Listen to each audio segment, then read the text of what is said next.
আসসালামু আলাইকুম। প্রিয় দর্শক, অন্নমঞ্চের আলাপ চাইতায় আপনাদের সকলকে আমন্ত্রণ জানাচ্ছি। আসসালামু আলাইকুম রহমতুল্লাহি ওবরকাতুহু। সম্মানিত দর্শক, বর্তমান বিরূপ পরিস্থিতি মোকাবেলা করার জন্য আওয়ামী লীগ 4টি পরিকল্পনা নিয়ে এগোচ্ছে বলে আমার কাছে মনে হচ্ছে।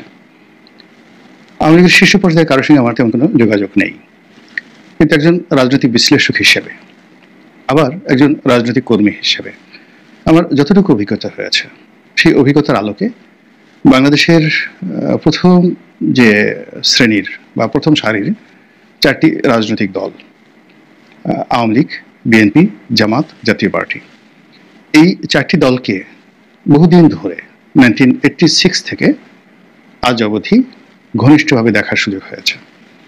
এবং সেই যে 86 সনে, তখন থেকেই দেখা গেল এই সকল দলের যারা প্রধান আছেন তাদের সঙ্গে চলাফেরা, উঠা বসা, কথাবার্তা, তারপরে সাংবাদিক হিসেবে তাদেরকে দেখা, একজন ভোটার হিসেবে তাদেরকে মূল্যায়ন করা।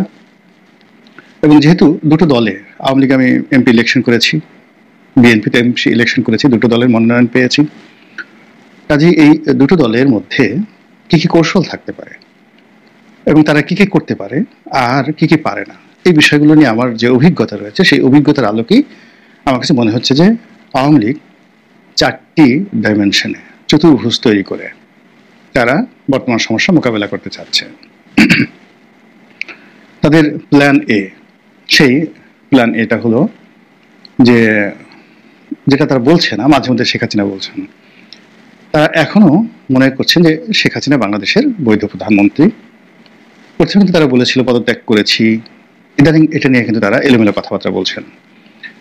এবং তাদের যে সকল পত্রপত্রিকা রয়েছে, সূত্র রয়েছে, তারা কিন্তু এই বিষয়টা নিয়ে মানুষের মনে একটা নিদারুণ দ্বিধাদ্বন্দ্ব তৈরি করে ফেলেছেন যে আসলে শেখ হাসিনা পদত্যাগ করেননি। ইতিমধ্যে রাষ্ট্রপতি বলেছেন যে পদত্যাগের যে সকল কাগজপত্র থাকা দরকার সেটা তাদের কাছে নেই। শেখ হাসিনা একাধিকবার বলেছেন যে তিনি পদত্যাগ করেননি, আবার বলেছেন যে ঠিক আছে আমি পদত্যাগ করিনি, কিন্তু আমি পরিস্থিতি মেনে নিয়েছি, এখন একটা তত্ত্বাবধায়ক সরকার অধীনে নির্বাচন হলে আমি অংশগ্রহণ করতে চাই। তো দুটো অপশনের দিকে তাকিয়ে যেটা সে চেষ্টা করছে যে ভারতের সহযোগিতায় যে কোনো মূল্যে আবার যদি প্রধানমন্ত্রীর রূপে আসা যায়, এটাই হলো তাদের প্ল্যান এ। আর প্ল্যান এর 99% তারা কাজ করছে গোপনে, ভারতের সহযোগিতা নিয়ে এবং বিদেশি যে সকল এজেন্ট রয়েছে, বন্ধু বান্ধব রয়েছে, তাদের সাহায্য সহযোগিতা নিয়ে। এবং ইতিমধ্যে ধরেন আমেরিকাকে তারা বলতে গেলে নিউট্রালাইজ করে ফেলেছে। আপনারা জানেন যে সেখানে সাবেক পররাষ্ট্রমন্ত্রী ডক্টর আব্দুল মোমেন তিনি আছেন, এবং তার সঙ্গে ওয়াইড রেঞ্জে আমেরিকার একটা সম্পর্ক আছে। এবং যে পর্যায়ে ডক্টর মোমেনের সম্পর্ক আমেরিকাতে আছে, জাতিসংঘ, তারপর পেন্টাগন, ওদের স্টেট ডিপার্টমেন্ট, সিভিল সোসাইটি, ওই পর্যায়ে আসলে বিএনপি বা জামাতের কারোর সম্পর্ক নেই। এবারে সজীব ওয়াজেদ জয় সেখানে আছে, তাদের ফান্ড আছে, টাকা আছে, অসংখ্য আওয়ামী লীগের নেতাকর্মীরা আছে। ফলে আপনি দেখুন যে আজ থেকে 14 মাস আগে যে ডিপ স্টেট পলিসির কারণে তাদের পতন হয়েছিল, ঠিক এখন সেই আমেরিকা বলতে গেলে একেবারে নিউট্রাল হয়ে গেছে আওয়ামী লীগের ব্যাপারে। আর বর্তমান সরকার যখন বাংলাদেশে যারা চালাচ্ছে তাদের ব্যাপারে বলতে গেলে ধীরে ধীরে ধীরে ধীরে সরে গিয়ে একটার পর একটা বাধা তৈরি করে ফেলছে। তো এটাকে তারা গোপন রেখে প্ল্যান এ অনুযায়ী তারা আবার ফিরে আসতে চাচ্ছে, কিন্তু এটা তারা বলছে না। তারা এটাকে অনেকটা বিস্ফোরণের মতো, অনেকটা টুস করে ঢোকার মতো, অনেকটা সুনামির মতো তারা এই জিনিসটা ঘটাতে চাচ্ছেন। তাদের দ্বিতীয় যে প্ল্যান, সেই দ্বিতীয় প্ল্যানটা হলো যে বাংলাদেশের রাজনৈতিক পরিস্থিতিটা নর্মালাইজ করা এবং যেটাকে বলা হয় রিকনসিলিয়েশন। বিএনপি ক্ষমতা আসুক, নির্বাচন হোক, বা নির্বাচনে আওয়ামী লীগ অংশগ্রহণ করতে পারুক, তো এটাকে একটা রিকনসিলিয়েশন করে সে 5 বছরের একটা মাল্টি প্ল্যান নিয়ে আবার ক্ষমতায় ফিরে আসার জন্য তাদের দ্বিতীয় প্ল্যান। এবং এটা বাংলাদেশে যারা রাজনীতি করে মোরালে সবাই এটা বুঝতে পারেন। এই জন্য সবারই একটা দাবি যে আওয়ামী লীগকে কোনো অবস্থাতে রাজনীতিতে ফিরতে দেওয়া হবে না, দেওয়া ঠিক হবে না। সর্বশক্তি নিয়ে তাদেরকে রাজনীতি থেকে বাইরে রাখতে হবে, তারপরে তাদের উপর দমন পীড়ন চালিয়ে যে জিতে যে হারে। তো এইভাবে একটা পলিসি বর্তমান সরকার থেকে শুরু করে যারা সরকারের ঘনিষ্ঠজন রয়েছেন তারা করতে চাচ্ছেন। এটা হলো প্ল্যান বি। আর প্ল্যান সি, প্ল্যান সি হলো নির্বাচন যদি হয় তাহলে সেক্ষেত্রে যাকে বলা হয় পাকিস্তানে যেভাবে ইমরান খান জেলখানাতে থেকে তিনি নির্বাচনে অংশগ্রহণ করে একটা বিস্ময়কর সফলতা লাভ করেছেন, ঠিক একই নিয়মে একই পদ্ধতিতে আওয়ামী লীগও চাচ্ছে যে তার দল কোন রকম দলীয় ব্যানার ছাড়া স্বতন্ত্র প্রার্থী হিসেবে বিভিন্ন জায়গাতে যারা জনপ্রিয় প্রার্থী আছেন তারা দাঁড়াবেন এবং এর জন্য যত অর্থ খরচ করা লাগে, যা কিছু করা লাগে এটা আওয়ামী লীগ করবে এবং সঙ্গে তো রয়ের সাপোর্ট থাকবে, আর রয়ের যে সকল এজেন্ট প্রশাসনে আছে তারাও সেই কাজ করবে। এবং ইতিমধ্যে আপনারা লক্ষ্য করেছেন যে নির্বাচনের কোনো নামগন্ধ নেই, বিএনপি সেখানে প্রার্থী ঘোষণা করেছে এবং তার সঙ্গে পাল্লা দিয়ে অনেক মানুষ তারা ওই যে কাজটি করছে, অনেকে বিএনপির মধ্যে ঢুকে গেছে। আওয়ামী লীগের অন্তত পক্ষে এই যে বিএনপির যে মনোনয়ন দেয়া হয়েছে এর মধ্যে একজনের মনোনয়ন জয় বাংলা বলার জন্য বাদ হয়ে গেছে, আর একজনের মনোনয়ন যায় যায় ভাব, এরকম একটা অবস্থা। কিন্তু যেগুলো এখনো প্রকাশিত হয় নাই, অন্তত পক্ষে 15 থেকে 20 জন যারা আওয়ামী লীগের এজেন্ট, এই আওয়ামী লীগের এজেন্ট কিভাবে কোন অবস্থাতে ঢুকে পড়েছে আই ডোন্ট নো। তারা নিজেদের ভুল পাল্টে মূলত আওয়ামী লীগের জমানাতে তারা ব্যবসা করেছে, বাণিজ্য করেছে, কিন্তু রাজনৈতিক তারা ওইভাবে নিজেদেরকে যাকে বলা হয় আওয়ামী লীগের কর্মী হিসেবে তারা বা পদপদবীধারী হিসেবে তারা প্রতিষ্ঠিত করেনি, কিন্তু ব্যবসায়িকভাবে তারা আওয়ামী লীগের মানে এত ঘনিষ্ঠ যেটা আওয়ামী লীগের মধ্যে তারা ঢুকে গিয়েছিল, মানে আওয়ামী লীগের সকল সুযোগ সুবিধা নিয়েছে এবং এখন পর্যন্ত তারা জয় বাংলা লোক হিসেবে পরিচিত, কিন্তু তারা বিএনপির মধ্যে ঢুকে গেছে এবং মনোনয়ন বাগিয়ে নিয়েছে। এবং এটা এত সুন্দরভাবে হয়, যা সেটা উদাহরণ দেই। মেয়র আতিক আছেন না, মেয়র আতিকুল হক, যেটা আতিকুল ইসলাম যেটা হলেন, ভালো মানুষ, আমাদের বন্ধু মানুষ, কিন্তু তিনি কিন্তু কোনোদিন কোনো অবস্থাতেই আওয়ামী লীগের লোক ছিলেন না, আওয়ামী লীগের সঙ্গে তার কোনো সম্পর্ক ছিল না। তিনি বিজেপিতে যে পলিটিক্স করতেন সেই পলিটিক্সে তার পুরোটাই ছিল বিএনপি কেন্দ্রিক, এবং তিনি মনে প্রাণে তারেক জিয়া, বেগম জিয়া, শহীদ জিয়া এই আদর্শের ধারক এবং বাহক ছিলেন।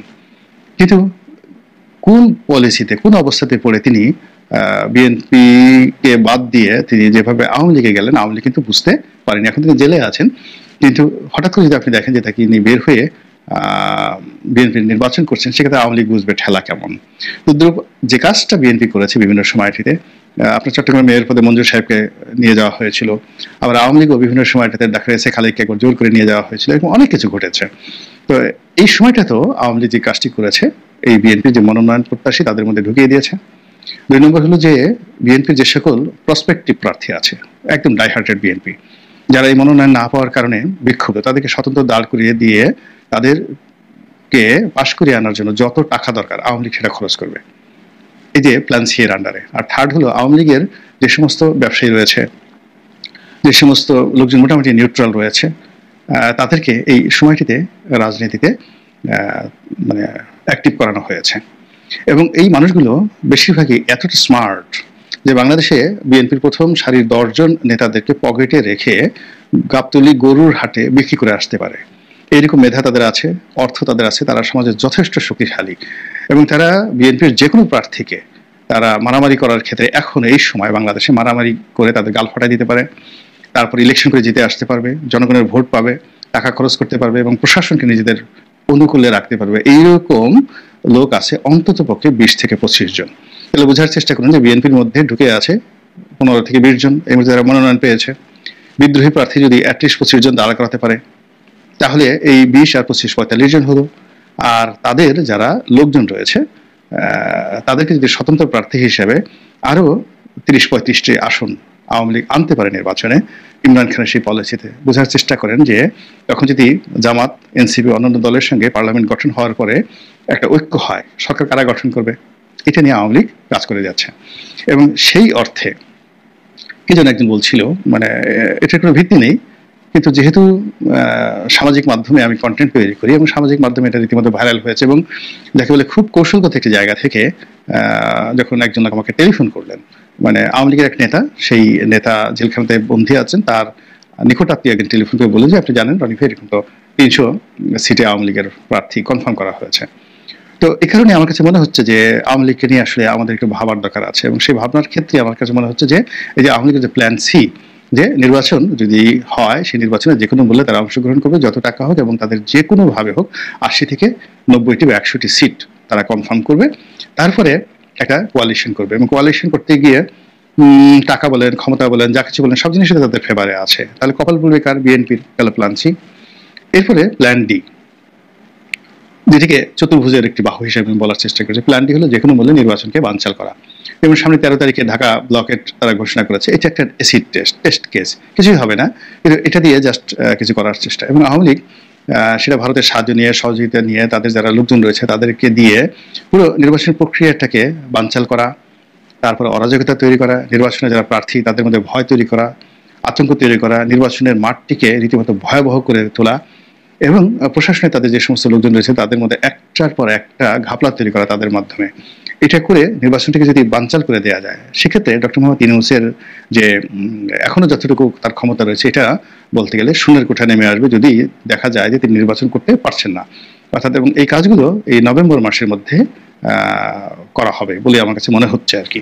তো সেক্ষেত্রে এই যে 300 আসনে যে আওয়ামী লীগের প্রার্থী ঘোষণার কথা সামাজিক মাধ্যমে ঘুরে বেড়াচ্ছে, আর আমি যে 4টি অ্যাঙ্গেল থেকে আওয়ামী লীগের plan A, B, C, D বর্ণনা করলাম, এর সঙ্গে আপনি একমত হতেও পারেন, নাও হতে পারেন। যদি সরকারের কর্তা ব্যক্তিরা মনে করেন এর মধ্যে কোনো যুক্তি আছে, তারা যদি প্রস্তুতি নেন, প্রস্তুতি নিয়ে যদি একটা ভালো নির্বাচন করার জন্য চেষ্টা করতে পারেন, বিএনপির লোকজন যদি এই যে ঘটনাগুলো বললাম এটা নাও হতে পারে, কিন্তু যদি হয় সেক্ষেত্রে তাদের যদি একটা প্রস্তুতি থাকে, আমি মনে করি বিএনপির জন্য খারাপ হবে না। মহান আল্লাহ আমাদের সবাইকে হেদায়েত দান করুন এবং হেফাজত করুন। আসসালামু আলাইকুম ওয়া রাহমাতুল্লাহি। এই মুহূর্তে আপনাদের সামনে কথা বলবো উদ্বেগ উৎকণ্ঠা প্রসঙ্গে।